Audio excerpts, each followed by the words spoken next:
Hi hello ಎಲ್ಲರಿಗೂ ನಮಸ್ಕಾರ. Raghavendra sir classes YouTube ಚಾನಲ್ಗೆ ಎಲ್ಲರಿಗೂ ಸುಸ್ವಾಗತ. ನಾವು ನಿನ್ನೆ ಒಂದು ವಿಡಿಯೋ ಮಾಡಿಬಿಟ್ಟಿದ್ವಿ. ಆ ವಿಡಿಯೋದಿಂದ ಏನು ಗೊತ್ತಾಯ್ತಪ್ಪ ಅಂದರೆ ವಿದ್ಯಾರ್ಥಿಗಳು ಎಷ್ಟು ತೊಂದರೆಯಲ್ಲಿದ್ದಾರೆ ಅನ್ನೋದು ಗೊತ್ತಾಯ್ತು. ಯಾಕಂದರೆ ನಾವು ಕೊಟ್ಟಿರೋ ಆ ನಂಬರ್ಗೆ ತುಂಬ ಜನ ವಿದ್ಯಾರ್ಥಿಗಳು ಕಾಲ್ ಮಾಡಿದರು. ನೀವು ಆ ವಿಡಿಯೋ ನೋಡಿದ್ದಕ್ಕೆ ನನಗೆ ತುಂಬ ಖುಷಿ ಆಯಿತು. ಅದು ಮೊಟ್ಟ ಮೊದಲನೇ ವಿಡಿಯೋ ಆಗಿತ್ತು. ಹಾಗೆ ವಿದ್ಯಾರ್ಥಿಗಳು ಕಾಲ್ ಮಾಡಿ ಏನು ಹೇಳಿದ್ರಪ್ಪ ಅಂದರೆ, ಸರ್ ಈಗ ನಮಗೆ ಪ್ರತಿಯೊಂದು ಚಾಪ್ಟ್ರಲ್ಲಿ ಯಾವ್ಯಾವ ಇಂಪಾರ್ಟೆಂಟ್ಸ್ ಅಂದರೆ ಯಾವ್ಯಾವ ಇಂಪಾರ್ಟೆಂಟ್ ಕಾನ್ಸೆಪ್ಟ್ ಬರ್ತವೆ ಆ ಕಾನ್ಸೆಪ್ಟ್ಗಳನ್ನು ಹೇಳ್ತಾ ಹೋಗಿ ಅಂತ ಹೇಳಿದರು. ಅದೇ ಕಾರಣಕ್ಕೆ ಇವತ್ತಿನ ದಿನ ನಾನು ಯಾವ ಪಾಠದಲ್ಲಿ ಯಾವ್ಯಾವ ಇಂಪಾರ್ಟೆಂಟ್ ಕಾನ್ಸೆಪ್ಟ್ ಬರ್ತವೆ ಅಂತ ಹೇಳ್ತಾ ಹೋಗ್ತೀನಿ. ಈಗ ಸ್ಟಾರ್ಟ್ ಮಾಡೋಣ.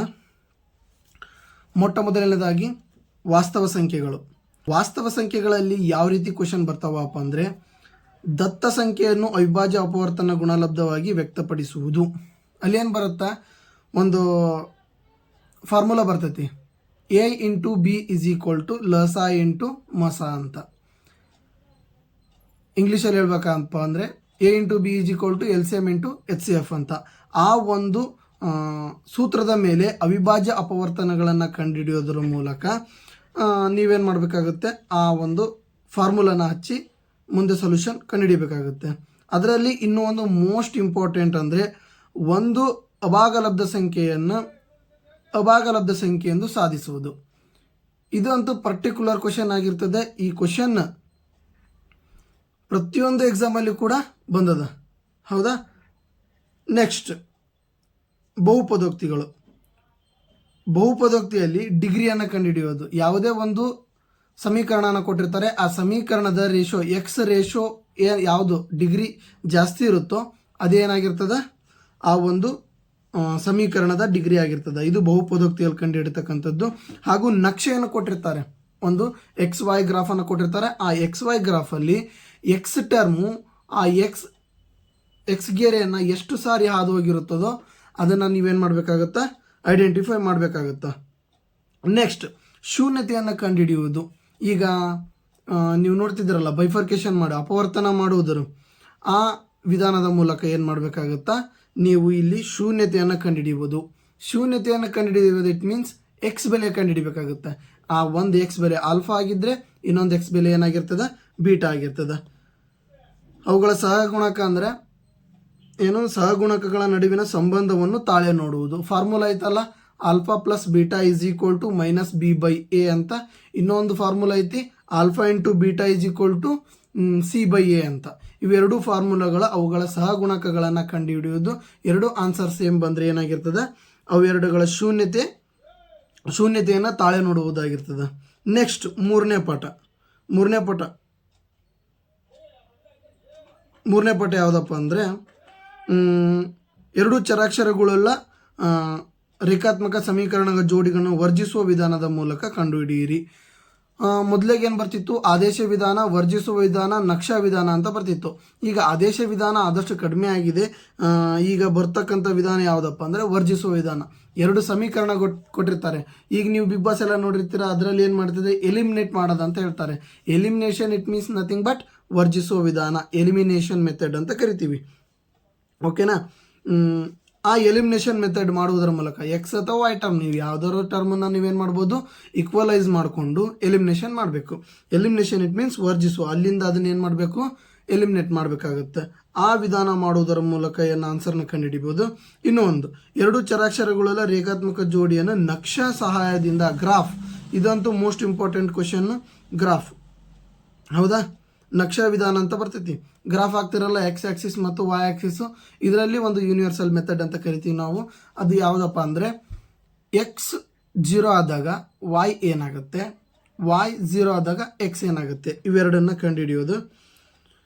ಕಂಡುಹಿಡಿದು ಗ್ರಾಫ್ ಹಾಕಿ, ಗ್ರಾಫಲ್ಲಿ ಯಾವ ಪಾಯಿಂಟ್ ಅಲ್ಲಿ ಇಂಟರ್ಸೆಕ್ಟ್ ಆಗಿ, ಅಂದರೆ ಯಾವ ಪಾಯಿಂಟ್ ಛೇದಿಸಿರುತ್ತೆ ಆ ಪಾಯಿಂಟನ್ನು ಎಕ್ಸ್ ಮತ್ತು ವೈ ಬೆಲೆ ಬರೆದ್ರೆ ಅದೇ ನಿಮ್ಮ ಆನ್ಸರ್ ಆಗಿರ್ತದೆ.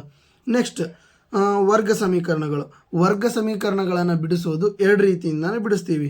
ಒಂದು, ಈಗೇನು ಬೈಫರ್ಕೇಶನ್ ಮಾಡೋದನ್ನೆಲ್ಲ, ಗುಣಿಸಿದರೆ ಲಾಸ್ಟ್ ಸಂಖ್ಯೆ, ಕೂಡಿಸಿದ್ರೆ ಕಳೆದ್ರೆ ಮಿಡಲ್ ಒಂದು ಸಂಖ್ಯೆ. ಇವುಗಳನ್ನು ಮುಂದಿನ ಕ್ಲಾಸ್ನಲ್ಲಿ ಒಂದೊಂದಾಗಿ ನಾನು ಬಿಡಿಸ್ತಾ ಹೋಗ್ತೀನಿ. ಇವತ್ತು ಯಾವ್ಯಾವ ಇಂಪಾರ್ಟೆಂಟ್ ಟಾಪಿಕ್ಗಳಂತ ನೋಡ್ತಾ ಹೋಗೋಣ. ಆ ವರ್ಗ ಸಮೀಕರಣ ಮೂಲಗಳನ್ನು ಮೂಲಗಳ it is nothing but X ಬೆಲೆಯನ್ನು ಕಂಡುಹಿಡಿಯೋದು, ಮೂಲಗಳನ್ನು ಕಂಡುಹಿಡ್ತಕ್ಕಂಥದ್ದು. ಹಾಗೆ ಸಮಾಂತರ ಶ್ರೇಣಿಯಲ್ಲಿ ಬರ್ತದ್ರೆ ಎನ್ನನೇ ಪದ ಕಂಡುಹಿಡಿಯೋದು. ಎನ್ನನೇ ಪದ ಸೂತ್ರ ಏನು? AN = A + n - 1 × D ಅಂತ. ಹಾಗೆ ಸಮಾಂತರ ಶ್ರೇಣಿಯ ಮೊದಲ n ಪದಗಳ ಮೊತ್ತ ಅಂತ ಕಂಡುಹಿಡಿದ್ರೆ SN = n/2 2A + n - 1 × D ಅಂತ. ಸಮಾಂತರ ಶ್ರೇಣಿ it is nothing but arithmetic progression. English ಮೀಡಿಯಮ್ದವ್ರು ನೋಡ್ತಾ ಇದ್ರೆ ಅರ್ಥಮೆಟಿಕ್ ಪ್ರೋಗ್ರೆಷನ್ ಅಂತ. AN = A + n - 1 × D and sum of those numbers ಅಂತ ಕೇಳಿದ್ರೆ SN ಅಂತ ಬರುತ್ತೆ, n/2 2A + n - 1 × D. Here it is the nothing but next chapter ತ್ರಿಭುಜಗಳು is nothing but triangle. Triangle ಇದರಲ್ಲಿ ಮೋಸ್ಟ್ ಇಂಪಾರ್ಟೆಂಟ್ ಅಂದರೆ Thales ಪ್ರಮೇಯ ತುಂಬ ಸರಿ ಕೇಳಿದ್ದಾರೆ. ತೇಲ್ಸ್ ಪ್ರಮೇಯನ ಇನ್ನೊಂದು ರೀತಿಯಿಂದ ನಾನು ಹೇಳ್ತಾರೆ ಮೂಲ ಸಮಾನುಪಾತತೆ ಪ್ರಮೇಯ ಅಂತ ಕೂಡ ಹೇಳ್ತಾ ಹೋಗ್ತಾರೆ. ಮೂಲ ಸಮಾನುಪಾತತೆ ಪ್ರಮೇಯ ಅಂದರೂ ಒಂದೇ, ತೇಲ್ಸ್ ಪ್ರಮೇಯ ಅಂದರೂ ಒಂದೇ. Thales theorem AD / DB = AE / EC ಅಂತ ಏನಾಗುತ್ತೆ, ಅದು ಕನ್ಕ್ಲೂಡಿಂಗ್ ಪಾಯಿಂಟ್ ಬರ್ತದೆ. ದತ್ತ ಸಾಧನೆಯ ರಚನೆ ಸಾಧನೆ ಇವುಗಳು ಕಂಪಲ್ಸರಿ ಬರಿಬೇಕಾಗ್ತದೆ. ಅದರ ಸ್ಟೇಟ್ಮೆಂಟ್ ಕೊಟ್ಟಿದ್ರೆ ಬರೆಯೋ ಅವಶ್ಯಕತೆ ಇಲ್ಲ, ಬಟ್ ಸ್ಟೇಟ್ಮೆಂಟ್ ಕೊಟ್ಟಿಲ್ಲಪ್ಪ ಅಂದರೆ ಆ ತೇಲ್ಸ್ ಪ್ರಮೇಯದ ಸ್ಟೇಟ್ಮೆಂಟ್ನ ಏನಾಗಬೇಕಾಗುತ್ತೆ, ನೀವು ಬರಿತಾ ಹೋಗಬೇಕಾಗುತ್ತೆ. ಅದರಲ್ಲಿ ಕೋನ ಸಮರೂಪತೆ ನಿರ್ಧಾರಕ ಗುಣನೂ ಬರ್ಬೋದು, ಬಾನೂ ಬರ್ಬೋದು. ಮೋಸ್ಟ್ ಆಫ್ ದಿ ಟೈಮ್ಸ್ ಈಗ ನೀವು 2 ಪ್ರಿಪರೇಟರಿಯನ್ನು ಬರೆದಿದ್ದೀರಿ, ಆ 2 ಪ್ರಿಪರೇಟರಿಯಲ್ಲಿ ಕೇಳಿರ್ತಕ್ಕಂಥದ್ದು ಯಾವುದು? ತೇಲ್ಸ್ ಪ್ರಮೇಯ. ತೇಲ್ಸ್ನ ಮತ್ತು ವಿಮೋಲ ವಿಮೆಯನ್ನು ಕೇಳಿದ್ದಾರೆ. ನೆಕ್ಸ್ಟ್ ನಿರ್ದೇಶಾಂಕ ರೇಖಾಗಣಿತ. It is the most easiest and most highest marks containing chapter ಅಂತಲೇ ಹೇಳ್ಬೋದು. ನಿರ್ದೇಶಾಂಕ ರೇಖಾಗಣಿತ ಇದರಲ್ಲಿ ಡಿಸ್ಟೆನ್ಸ್ ಫಾರ್ಮುಲಾ, ದೂರದ ಸೂತ್ರ ಉಪಯೋಗಿಸಿ 2 ಬಿಂದುಗಳ ನಡುವಿನ ದೂರವನ್ನು ಕಂಡುಹಿಡಿಯುವುದು. ದೂರದ ಸೂತ್ರ ಉಪಯೋಗಿಸಿ √(x2 - x1) + y2 - y1 ಇದು ದೂರದ ಸೂತ್ರ ಆಗಿರ್ತದೆ. ಇದೇ ದೂರದ ಸೂತ್ರದಲ್ಲಿ ಇನ್ನೊಂದು ಬರ್ತದೆ ಮೂಲ ಬಿಂದು ಸೂತ್ರ ಅಂತಂದೇಳಿ. ಮೂಲ ಬಿಂದು ಇಟ್ ಮೀನ್ಸ್ √(x² + y²). ಅಲ್ಲಿ a ಟರ್ಮ್ ಕೊಟ್ಟಿದ್ರೆ a² + b² ಅಂತ ಬರಿಬೇಕು. ಎಕ್ಸ್ ಮತ್ತು y ಟರ್ಮ್ ಕೊಟ್ಟಿದ್ರೆ √(x² + y² ಅಂತ ಬರಿಬೇಕಾಗುತ್ತೆ. ನೆಕ್ಸ್ಟ್ ಭಾಗ ಪ್ರಮಾಣ ಸೂತ್ರದಿಂದ ವಿಭಾಗಿಸುವ ವಿಧಾನದಲ್ಲಿ ನಿರ್ದೇಶಾಂಕಗಳನ್ನು ಕಂಡುಹಿಡಿಯುವುದು. ಭಾಗ ಪ್ರಮಾಣ ಸೂತ್ರ ಸೆಕ್ಷನ್ ಫಾರ್ಮುಲಾನ ಗೊತ್ತಿದಲ್ಲ. Section formula m1x2 + m2x1 / m1 + m2. Next one m1y2 + m2y1 / m1 + m2. ನಾವು ಇದನ್ನು ಈಸಿ ಮೆಥಡಲ್ಲಿ ನಮ್ಮ ಕ್ಲಾಸಲ್ಲಿ ಕಂಡುಹಿಡಿಬೇಕಾದ್ರೆ ಹೇಳ್ತಾ ಇರ್ತೀವಿ, 1ನೇ ಮಾವ 2ನೇ ಹೆಂಡತಿ, 2ನೇ ಮಾವ 1ನೇ ಹೆಂಡತಿ ಅಂತ ನೆನ್ಪಿಡ್ಬೇಕಾಗುತ್ತೆ. ಈ ಸೂತ್ರ ಮಾಡೋದ್ರ ಮೂಲಕ. ಇದೇ ಸೂತ್ರದಲ್ಲಿ ಇನ್ನೊಂದು ಬರ್ತೈತೆ ಮಧ್ಯಬಿಂದು ಸೂತ್ರ ಅಂತ. ಅದು x2 + x1 / 2 y2 + y1 / 2. ಇದರಲ್ಲಿ ಇದು ಮೋಸ್ಟ್ ಇಂಪಾರ್ಟೆಂಟ್. ತುಂಬ ಸೂತ್ರ ಗೊತ್ತಿದ್ರೆ ಸಾಕು, ಯಾವ ಟರ್ಮ್ಸ್ ಅಂತ ಅವರೇ ಕೊಟ್ಟಿರ್ತಾರೆ, ಯಾವ್ಯಾವ ಪಾಯಿಂಟ್ಸ್ ಅಂತ ಆ ಪಾಯಿಂಟ್ಗಳನ್ನು ಹಾಕೋದ್ರ ಮೂಲಕ ಏನು ಮಾಡಬೇಕಾಗುತ್ತೆ, ಭಾಗ ಪ್ರಮಾಣ ಸೂತ್ರ. It means section formula. ನಿರ್ದೇಶಾಂಕರ ಕೋಆರ್ಡಿನೇಟ್ ಜಿಯೋಮೆಟ್ರಿ ಅಂತ ಕರಿತೀವಿ. ತ್ರಿಕೋನಮಿತಿಯ ಪ್ರಸ್ತಾವನೆ ಟ್ರಿಗ್ನೋಮೆಟ್ರಿ ಮೋಸ್ಟ್ ಇಂಪಾರ್ಟೆಂಟ್ ಚಾಪ್ಟರ್ ಇದು. ಈ ಟ್ರಿಗ್ನೋಮೆಟ್ರಿಯಲ್ಲಿ ಅನುಪಾತಗಳನ್ನು ಕಂಡುಹಿಡಿಯುವುದು ಮತ್ತು ತ್ರಿಕೋನಮಿತಿಯ ಅನುಪಾತಗಳ ವಿಲೋಮ ಅನುಪಾತವನ್ನು ಬರೆಯುವುದನ್ನು ನಾವು ನೋಡಬೇಕಾಗುತ್ತೆ. ಇದರಲ್ಲಿ ನಾವು ಮುಂದೆ ಕ್ಲಾಸಲ್ಲಿ ಮಾಡಿಸ್ತಾ ಹೋಗ್ತೀನಿ ನಾನು. ಎಂದು ಸಾಧಿಸಿ ಅಂತ ಏನಾದರೂ ಕೊಟ್ಟಿದ್ರೆ, ಎಂದು ಸಾಧಿಸಿ ಅಂತ ಕೊಟ್ಟಿರ್ತಾರೆ. ಆ ಎಂದು ಸಾಧಿಸಿ ಅಂತ ಕೊಟ್ಟಿರ್ತಕ್ಕಂಥ ಲೆಕ್ಕಗಳನ್ನು ಆಗಲೇ ಮಾಡಿಸಿರ್ತಾರೆ ನಿಮ್ಮ ಸರ್ಸ್. ನಾನು ಕೂಡ ಮುಂದೆ ಕ್ಲಾಸಲ್ಲಿ ಮಾಡಿಸ್ತಾ ಹೋಗ್ತೀನಿ. ಅವುಗಳು ಮೋಸ್ಟ್ ಇಂಪಾರ್ಟೆಂಟ್, ಅವುಗಳನ್ನು ನೋಡ್ತಾ ಹೋಗಿ. ಈಗ ಅದರಲ್ಲಿ ಡಿಗ್ರಿ ಮೇಲೆ ಕೊಡ್ತಿದ್ರು, ಹೌದಾ? ಈಗ 0 degree, 30 degree, 40 degree, 45 degree, 60 degree, 90 degree ಈ ಡಿಗ್ರಿಗಳಲ್ಲಿ sine theta, cos theta, tan theta, cosec theta, sec theta, cot theta. ಏನಪ್ಪ ಇವರು ಟೀತಾ ಅಂತ ನಿಮ್ದು ಈಟಾ ಅಂತ ಇದ್ದಾರೆ. ಓಕೆ, ಈ ಒಂದು ಡಿಗ್ರಿ ಮೇಲೆ ಕೊಡ್ತಿದ್ರು. ಬಟ್ ಎರಡೂ ನಾವು ಪ್ರಿಪರೇಟರಿಯನ್ನು ನೋಡಿದಾಗ ಎರಡರಲ್ಲಿ ಏನು ಕೊಟ್ಟಿದ್ದಾರೆ, ಎಂದು ಸಾಧಿಸಿ ಪ್ರೂವ್ ದಟ್ ಅಂತಲೇ ಕೊಟ್ಟಿದ್ದಾರೆ. ಅದನ್ನು ನೀವೇನು ಮಾಡಬೇಕಾಗುತ್ತಾ, ಪ್ರೂವ್ ದಟ್ಟನ್ನು ಸ್ವಲ್ಪ ಜಾಸ್ತಿ ಒತ್ತು ಕೊಟ್ಟು ನೋಡಬೇಕಾಗುತ್ತೆ. ವೃತ್ತಗಳಲ್ಲಿ ಮೋಸ್ಟ್ ಇಂಪಾರ್ಟೆಂಟ್ 2 ಪ್ರಮೇಯಗಳಿದ್ದಾವೆ. 2 ಪ್ರಮೇಯದಲ್ಲಿ ಒಂದು ಪ್ರಮೇಯ ಫಿಕ್ಸ್, ಬಾಹ್ಯ ಬಿಂದು ಪ್ರಮೇಯ ಮತ್ತು ಯಾವುದು ಇನ್ನೊಂದು ಲಂಬ. ವೃತ್ತಕ್ಕೆ ಸಂಬಂಧಿಸಿದ ಇಲ್ಲೇದ ನೋಡ್ರಿ.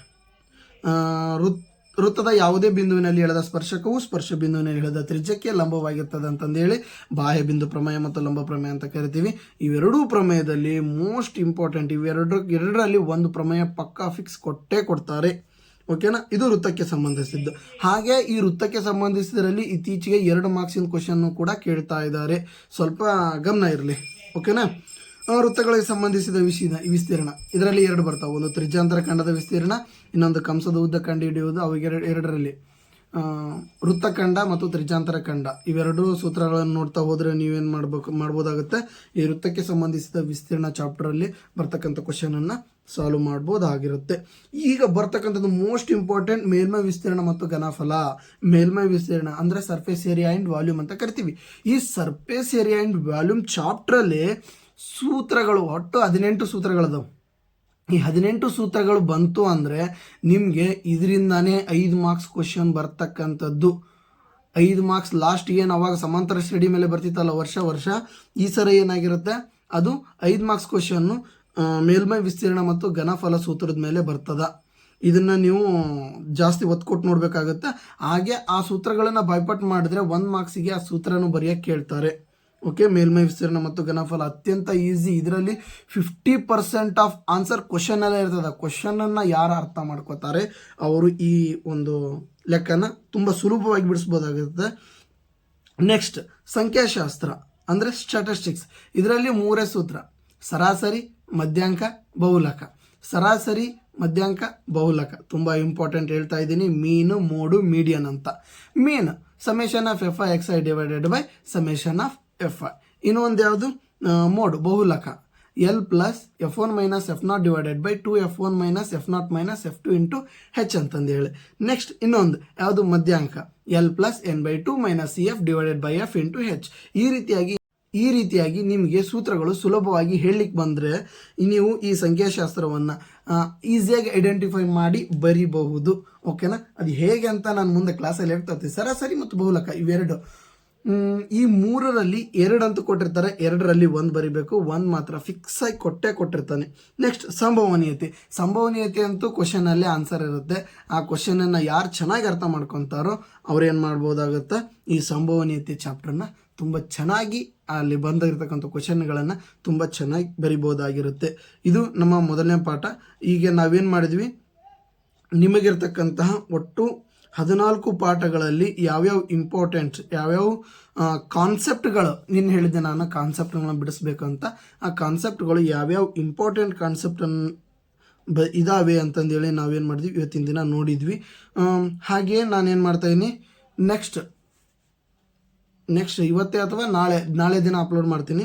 ಅದು ಇಂಪಾರ್ಟೆಂಟ್ ಡೈಗ್ರಾಮ್ಸ್ ಯಾವ್ಯಾವ ಇದ್ದಾವೆ ಅಂತಂದೇಳಿ ಅಪ್ಲೋಡ್ ಮಾಡ್ತೀನಿ. ನೆಕ್ಸ್ಟ್ ಈ ಕಾನ್ಸೆಪ್ಟ್ ಬೇಸ್ ಮೇಲೆ ನಾವೇನು ಮಾಡ್ತಾ ಹೋಗೋಣ, ಲೆಕ್ಕಗಳನ್ನು ಬಿಡಿಸ್ತಾ ಹೋಗೋಣ. ಸೂತ್ರಗಳಿಗೆ ಸಂಬಂಧಿಸಿದ ಲೆಕ್ಕಗಳು ಅವುಗಳನ್ನು ಕೂಡ ಮಾಡ್ತಾ ಹೋಗೋಣ. ಓಕೆ, ನೀವು ಅತಿ ಹೆಚ್ಚಾಗಿ ಸಪೋರ್ಟ್ ಮಾಡ್ತೀರಿ ಅಂದ್ಕೊಂಡಿದ್ದೀನಿ. ನಿನ್ನೆ ತುಂಬ ಚೆನ್ನಾಗಿ ರೆಸ್ಪಾನ್ಸ್ ಬಂತು. ಒಂದು ಮಿನಿಮಮ್ ಅಂದರೂ 15ರಿಂದ 20 ಹುಡುಗರು ಫೋನ್ ಮಾಡಿದ್ರು ನನಗೆ. ಸರ್, ನಮಗೆ ಮ್ಯಾಥ್ಸಲ್ಲಿ ಈ ರೀತಿ ಪ್ರಾಬ್ಲಮ್ಗಳಿದ್ದಾವೆ ಸರ್, ಸೂತ್ರ ಹಾಕಿ ಸೂತ್ರ ನೆನಪಾಗಲ್ಲ, ಸೂತ್ರ ಗೊತ್ತಿದ್ರೂ ಕೂಡ ಬಿಡಿಸೋದು ಗೊತ್ತಾಗಲ್ಲ ಈ ರೀತಿ. ಆಮೇಲೆ ಏನೋ ಸೈನ್ಸಲ್ಲಿ ಕಾನ್ಸೆಪ್ಟ್ಗಳು ಗೊತ್ತಾಗಲ್ಲ, ಹಾಗೆ ಹೀಗೆ ಅಂತ ತುಂಬ ಜನಕ್ಕೆ ಮ್ಯಾಥ್ಸ್ ಮತ್ತು ಸೈನ್ಸಲ್ಲೇ ತುಂಬ ಪ್ರಾಬ್ಲಮ್ಗಳಿದ್ದಾವೆ. ನಾವು ಅದನ್ನು ಸಾಲ್ವ್ ಮಾಡ್ತಾ ಹೋಗ್ತೀವಿ. ಹೀಗೆ ನಮ್ಮ ಕ್ಲಾಸಲ್ಲಿ ಸ್ವಲ್ಪ ಟಚ್ಚಲ್ಲಿರಿ. ಇಷ್ಟ ಆದರೆ ಲೈಕ್ ಮಾಡಿ, ನಿಮಗೆ ಯಾವುದೇ ತೊಂದರೆಗಳಿದ್ದರೆ ಅದನ್ನು ಕಮೆಂಟ್ ಮಾಡಿ. ಹಾಗೆ ನೀವು 10ನೇ ಕ್ಲಾಸ್ ಅಲ್ಲದೆ ಇದ್ದರೂ ನಿಮ್ಮ ಫ್ರೆಂಡ್ಸು ಅಥವಾ ನಿಮ್ಮ ಮಕ್ಕಳು ಯಾರಾದರೂ 10ನೇ ಕ್ಲಾಸ್ ಇದ್ದರೆ ಈ ವಿಡಿಯೋನ ಅವ್ರಿಗೆ ಶೇರ್ ಮಾಡಿ. ಅವರಿಗೆ ತುಂಬ ಉಪಯೋಗ ಆಗುತ್ತೆ. ಯಾಕಂದರೆ ಎಕ್ಸಾಮ್ಸ್ ನಿಯರ್ ಇದ್ದಾವೆ, ಒಂದೊಂದು ಮಾರ್ಕ್ಸ್ ಕೂಡ ತುಂಬ ಇಂಪಾರ್ಟೆಂಟ್ ಆಗುತ್ತೆ ಅಂತ ಹೇಳ್ತಾ, ಈ ಕ್ಲಾಸು 4-5 ಜನಕ್ಕೆ ಯೂಸ್ ಆಗೋಕ್ಕಿಂತ ತುಂಬ ವಿದ್ಯಾರ್ಥಿಗಳಿಗೆ ಯೂಸ್ ಆಗಲಿ ಅಂತ ಮಾಡ್ತಾ ಇರೋದು. ಓಕೆ, ಎಲ್ಲರಿಗೂ ಧನ್ಯವಾದಗಳು. ಬಾಯ್.